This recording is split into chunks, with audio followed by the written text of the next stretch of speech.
À Cotonou, les plans d'eau qui participent à l'équilibre du milieu et à la beauté du paysage sont remblayés puis habités par les populations dans certains quartiers. C'est le cas à Wansouriagé, à Gbedjomene, dans le 6e arrondissement. Ici, il y avait de l'eau. C'est le lac. Nous l'avons comblé avec des ordures. Une fois que c'est totalement remblayé, on construit pour y habiter. La bêche du lac et une bonne partie de ses périphéries sont transformées en terre ferme après remblai et sont ensuite morcelées puis mises en vente. Un véritable business pour certains individus du quartier. C'est un fonds de commerce pour les gens. Ils remplissent. On vend, d'abord, on vend. Vous pouvez faire vos enquêtes, vos investigations. Ils vendent le lac avec 200 000 francs CFA. Et ils s'arrangent avec les ONG. Et les ONG versent des ordures jusqu'à combler le lac. Et tu as un terrain. Les gens de quartier, après, ils disaient que quand tu le parles, ils disaient qu'ils sont à Yinon. Ils sont à Yinon. Quand tu veux parler là, ils vont dire qu'ils vont te faire quoi, ils vont te faire ceci. Alors que tout ça, ce n'est pas normal.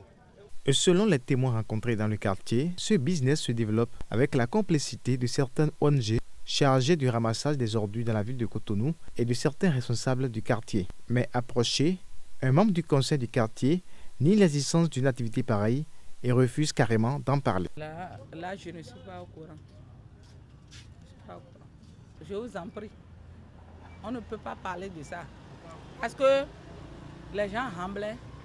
Vous voyez que de l'autre côté maintenant, je ne peux rien dire là. Hein? L'autorité qui est ici, chargée de faire la régulation, n'est pas imprégnée. Il est bien imprégné. La mairie est informée et vient percevoir des tasses. Ici, je dénonce cela. Et c'est très très grave. Cette activité, dépourvue de tout sens de préservation de l'environnement, a contribué sérieusement à la destruction de l'écologie du lac et les habitants du quartier en sont conscients.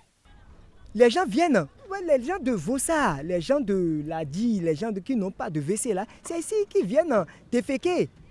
Et les poissons, les crevettes qui sont dedans sont tous morts.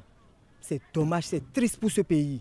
Et c'est à cause de l'argent. Au plan technique, les conséquences sont multiples et désastreuses pour l'équilibre du milieu. C'est très dangereux pour d'abord les conditions de vie des populations aux alentours, mais c'est très dangereux pour la biodiversité aquatique parce que les bas-fonds ont une richesse qu'on n'arrive pas nous-mêmes aujourd'hui à évaluer. Et si nous avons de l'eau propre que nous consommons, c'est que ces bas-fonds, c'est de l'eau qui passe dans ces bas-fonds, qui s'infiltre dans le sol et que nous recueillons pour être utilisée plus tard. Constatez à Cotonou, par exemple, cette pratique ne date pas d'aujourd'hui, mais il faut finir un jour. Parce que si vous faites un petit forage à Cotonou, vous ne trouverez pas de l'eau propre. Mais ce n'est pas de l'eau propre qui est passée sur là, ce n'est pas de l'eau sale qui est passée sur la terre, c'est de l'eau propre. Mais malheureusement, l'eau se filtre et devient encore malsaine. Pourquoi? Parce qu'on a fermé tous ces bas-fonds. Que l'autorité municipale et celle centrale prennent alors leurs responsabilités pour la préservation de nos plans d'eau.